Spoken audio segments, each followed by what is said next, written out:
ഒരു മാസത്തോളമായ മല്ലിയില ഇങ്ങനെ പൂത്ത് ഫ്രഷ് ആയിട്ട് ഇരിക്കാൻ പറ്റും നിങ്ങൾക്ക് വിശ്വസിക്കാൻ പറ്റുന്നുണ്ടോ? എന്നാലും സാധിക്കും. മല്ലിയില മാത്രമല്ല പുതിനൻ്റെ നമുക്ക് അങ്ങനെ ചെയ്യാം. വരൂ ടിപ്പിലേക്ക്. ടിപ്പ് ഉണ്ടായിട്ട് എന്തുകൊണ്ടാണ് ഞങ്ങൾക്ക് പറഞ്ഞു തരാന്നത് ലബി ചോദിച്ചോട് മാത്രമുള്ളൊരു വീഡിയോ ആണ് കേട്ടത്. എന്താ ടിപ്പ് അല്ലേ? ഇതാണ് ടിപ്പ്. ഇത് ഇതിന്റെ ഒരു 3 weeks ആയിട്ടുള്ള ഒരു മല്ലിയിലയാണ്. മല്ലിയില ഇതാ ഞാൻ ആദ്യമൊക്കെ എത്ര ഉപയോഗിച്ചാലും അത് ഞാൻ ഉപയോഗിച്ച് തീർന്നു പോകില്ല. പക്ഷെങ്കിൽ ചീഞ്ഞു പോവാണ് ചെയ്യല്. ഇതിപ്പോ വെള്ളം മാറ്റാത്തോണ്ട് ഇടയ്ക്കിടയ്ക്ക് വെള്ളം മാറ്റി കൊടുക്കട്ടെ. വെള്ളം മാറ്റാത്തോണ്ട് അവിടെ ഇവിടെയൊക്കെ ഇതായിന്. നോക്കി വെക്കുന്നത് ഇതിങ്ങനെ വേറെ ഏതോ ഒരു ചെടി അതിന്റെ ഇടയിൽ പെട്ടതാണ് കേട്ടോ. മല്ലിയിലല്ല, അതിന്റെ ഇടയിൽ ഏതോ ഒരു ചെടി പെട്ടതാണ്. പക്ഷെ നല്ല ഫ്ലവർ ഒക്കെ വന്നതാണ് കേട്ടോ. അത്രത്തോളം ഫ്രഷ് ആയിട്ട് ഇതിരിക്കും. ഇത് 3 weeks ആയി. ഇതുപോലെ തന്നെ പുതിനയില വെക്കാം. ഇത് പുതിനയിലാണ്. ഇത് കുറച്ചധികം ദിവസം ആയതുകൊണ്ട് അതിപ്പോ ഞാൻ ഇത് ഒഴിവാക്കി വേറെ വെക്കാനുള്ള പരിപാടിയായിരുന്നു കേട്ടോ. കാരണം പുതിയത് കിട്ടിയപ്പോ എനിക്ക് പഴയത് വേണ്ടല്ലോ എന്നുള്ള രീതിയിൽ. ഇത് കേട് വരുന്നുണ്ട് കേട്ടോ. ഇത് അത്രയും തണുപ്പത്ത് കുറെ കാലം ഇരുന്നുകൊണ്ട് കുറച്ച് ഡ്രൈ ആയ പോലെ ഉണ്ട്.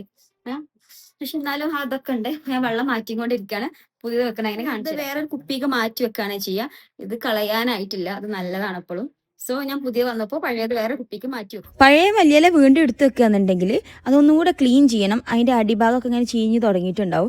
കളർ വ്യത്യാസമായല്ല കരിയൊക്കെ ചെയ്തിട്ടുണ്ടെങ്കിൽ അതൊക്കെ ഒഴിവാക്കിയിട്ട് വേണം കേട്ടോ വേറെ കുപ്പിയിൽ ആക്കി വെക്കാൻ വേണ്ടിയിട്ട്.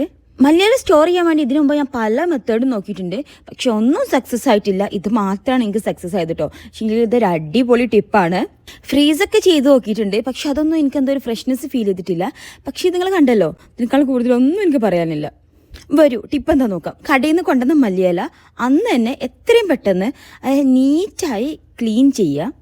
അതിൽ വല്ല മഞ്ഞ ഇലകളോ ഉണങ്ങിയ ഇലകളൊക്കെ ഉണ്ടാവും. അതൊക്കെ കളഞ്ഞ് ഇത് കെട്ടയക്കുമ്പോൾ ശ്രദ്ധിക്കണം കേട്ടോ, ചതഞ്ഞ് പോകാതെ നല്ല കെയർഫുൾ ആവണം. ഇതൊക്കെ അതിൻ്റെ മെയിൻ പാർട്ടാണ്. നമ്മൾ എത്രത്തോളം കെയർ ചെയ്ത് ചെയ്യണോ അത്രത്തോളം ദിവസം നിൽക്കും കേട്ടോ. ഇത് ചതയാതിരിക്കാനൊക്കെ പ്രത്യേകം ശ്രദ്ധിക്കണം.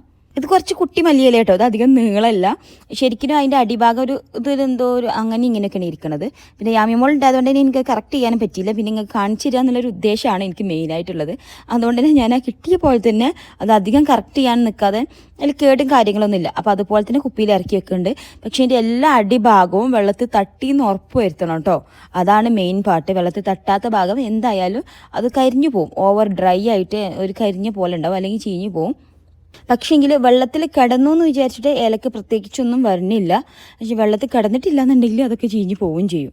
ഇപ്പം പറഞ്ഞ കാര്യം വീഡിയോ ശ്രദ്ധിച്ചാൽ മനസ്സിലാവും കേട്ടോ. അതായത് വെള്ളത്തിൽ തട്ടി നിൽക്കുന്ന ഇലകളാണ് നല്ല ഫ്രഷ് ആയിട്ട് നിൽക്കുന്നത്. അതിൻ്റെ വെള്ളം കഴിഞ്ഞു തുടങ്ങിയിട്ടുണ്ട്. ഞാൻ വെള്ളം മാറ്റാൻ വേണ്ടി മറന്നു പോയതാട്ടോ. ഇടയ്ക്കിടയ്ക്ക് 2 ദിവസം കൂടുമ്പോൾ ചെക്ക് ചെയ്യണം. വെള്ളം എത്രത്തോളം ഉണ്ട്, കഴിഞ്ഞിട്ടുണ്ടോ എന്നുള്ളതൊക്കെ ചെക്ക് ചെയ്യണം. വെള്ളം മാറ്റി കൊടുക്കണം. അല്ലെങ്കിൽ വറ്റിയിട്ടുണ്ടെങ്കിൽ റീഫിൽ ചെയ്ത് കൊടുക്കുകയും വേണം. ഈ സെയിം മെത്തേഡ് തന്നെ നമുക്ക് പുതിനൻ്റെ ഇലയും സെറ്റ് ചെയ്യാം കേട്ടോ. മെയിൻ പാർട്ട് എന്നുള്ളത് അത് നമ്മൾ ഓപ്പൺ ചെയ്യുമ്പോൾ അതിൽ ഉണങ്ങിയ ഇലകളോ കാര്യങ്ങളോ ഒന്നുണ്ടെങ്കിൽ റിമൂവ് ചെയ്യുക എന്നുള്ളതാണ്. മറക്കരുത് കേട്ടോ. ഞാൻ പിന്നെയും പറഞ്ഞ് റിപ്പീറ്റ് ചെയ്ത് ഓവറാക്കണില്ല. പക്ഷേങ്കിൽ നിങ്ങൾക്ക് ആ വീഡിയോസൊക്കെ കണ്ടാൽ മനസ്സിലാവും കേട്ടോ. വീഡിയോ കുറച്ച് ലെങ്തിയാണ്. പക്ഷേങ്കിൽ ഒരു കാര്യം പറയുമ്പോൾ അത് വൃത്തിക്ക് ഡീറ്റെയിൽ ആയി പറയണമല്ലോ എന്ന് വിചാരിച്ചിട്ടാണ് ഇത്രയും ഡീറ്റെയിൽ ആയിട്ട് ഈ കാര്യങ്ങളൊക്കെ പറഞ്ഞത്. പിന്നെ നിങ്ങൾ പ്രവാസികളെന്നുണ്ടെങ്കിൽ നിങ്ങൾക്ക് വേറൊരു ടിപ്പും കൂടെ പറഞ്ഞുതരാം. ഈ മല്ലിയിലയും പുതിനയിലൊക്കെ വാങ്ങുമ്പോൾ അത് ക്യാരി ഫോറിന്ന് വാങ്ങുകയെന്നുണ്ടെങ്കിൽ നല്ല അടിപൊളി ഫ്രഷ് ആയിക്കാറ് കേട്ടോ. എനിക്ക് തോന്നിയിട്ടുണ്ട് ഈ ക്യാരി ഫോറിന്ന് വാങ്ങണ പുതിനേൻ്റെ ഇലൊക്കെ ഉണ്ടല്ലോ, അത് അതിൻ്റെ അടിഭാഗമൊക്കെ നല്ല, അതായത് നല്ല കനുള്ള തണ്ടാവും കേട്ടോ. നല്ല മൂത്ത് തണ്ടേക്കാരം. അതൊക്കെ ഇളയതാണ്. അത് നല്ല മൂത്ത് തണ്ടിക്കര. അതുകൊണ്ട് തന്നെ നല്ല അത്യാവശ്യത്തിൽ നിൽക്കുകയും ചെയ്യും. അത് പെട്ടെന്ന് വേരൊക്കെ വരും കേട്ടോ. ഈ ഐഡിയ ഞാൻ കണ്ടുപിടിക്കാൻ തന്നെ കാരണം വെറുതെ റൂമിലൊന്ന് പച്ചപ്പൊക്കെ വരുത്താലോ എന്ന് വിചാരിച്ച് പുതിനൻ്റെ ഇല എങ്ങനെ മുളപ്പിക്കാം, അതായത് വെള്ളത്തിലിട്ടിട്ട് മുളപ്പിക്കാൻ വേണ്ടി ശ്രമിച്ചതാണ്. അപ്പോൾ അത് ഓർമ്മയില്ലാതെ ഫ്രിഡ്ജ് കൊണ്ടുപോയി വെച്ചതാണ്. അപ്പോഴാണ് ഇങ്ങനൊരു ഐഡിയ ഒക്കെ വന്നത് കേട്ടോ. പിന്നെ ഇത് ചെയ്യാൻ വേണ്ടിയിട്ട് ഗ്ലാസിൻ്റെ ജാർ തന്നെ എടുക്കാൻ വേണ്ടി ശ്രമിക്കണേ. പുതിനയില 2 ആയിട്ട് തരംതിരിക്കുന്നുണ്ട്. അതായത് നല്ലോണം അടിപൊളി നല്ല കരുത്തുള്ള പുതിനൻ്റെ ഇല ഞാൻ ആ വലിയ ജാറിലും, അതുപോലെ തന്നെ ചെറുത് പെട്ടെന്ന് കേടുവന്ന് പോകാൻ ചാൻസ് ഉള്ളത് ഞാനിതാ നമ്മൾ നേരത്തെ പഴയ ഒഴിവാക്കിയില്ലേ, അതായത് പഴയത് ഒഴിവാക്കാൻ തോന്നാഞ്ഞിട്ട് ഞാൻ മാറ്റി വെച്ചില്ല ജാറിൽ. ആ ജാറിലേക്ക് വേണ്ടോ റീഫിൽ ചെയ്ത് കൊടുക്കണം. കാരണം ഒരുപാട് വേസ്റ്റ് ആക്കേണ്ടത് വിചാരിച്ചിട്ട് അതിൽ അധികം മൂപ്പില്ലാത്ത ചെറിയ തണ്ടാളൊക്കെ ഉണ്ടായിരുന്നു. അതൊക്കെ ഞാൻ പഴയക്കാണ് മാറ്റി വെച്ചിട്ടുള്ളത്. ഞങ്ങൾ ഷോപ്പിംഗ് കഴിഞ്ഞ് വന്ന ഉടനെ ഞാൻ ചെയ്യുന്നത് ഞങ്ങൾ ഉറങ്ങാനായി. അല്ലാന്നുണ്ടെങ്കിൽ ആ വേസ്റ്റിൽ ഒരുപാട് നല്ല ഇലകളുണ്ട് കേട്ടോ. അത് ഞാൻ കളയൂല. അതൊക്കെ ഞാൻ കറിക്ക് വേണ്ടി ഉപയോഗിക്കും. പക്ഷേ ഇപ്പം ഇനി കറിയൊന്നും വെക്കാനില്ലാത്തതുകൊണ്ടാണ് കളഞ്ഞത്. വെള്ളം കുറച്ച് കുറവായി തോന്നി, അതുകൊണ്ടാണ് കേട്ടോ റീഫിൽ ചെയ്ത് കൊടുക്കുന്നുണ്ട് ഞാൻ. വേറെ പ്രത്യേകിച്ചൊന്നും ശ്രദ്ധിക്കാറില്ല. വെള്ളത്തിൻ്റെ കാര്യമാണ് മെയിനായിട്ട് ശ്രദ്ധിക്കാനുള്ളത്. അപ്പോൾ ഇനി ഫ്രിഡ്ജിക്ക് എടുത്ത് നോക്കാം കേട്ടോ. ഫ്രിഡ്ജൊക്കെ ഒരു കഥയായിട്ട് കിടക്കുകയാണ്, ക്ലീൻ ചെയ്യാനായിട്ടുണ്ട്. ഫ്രിഡ്ജിങ്ങനെ ഓപ്പൺ ചെയ്യുമ്പോൾ ഇവരിങ്ങനെ സുന്ദരന്മാരായി നിൽക്കുന്ന കാണുമ്പോൾ തന്നെ നമുക്കൊരു പോസിറ്റീവ് എനർജി കേട്ടോ.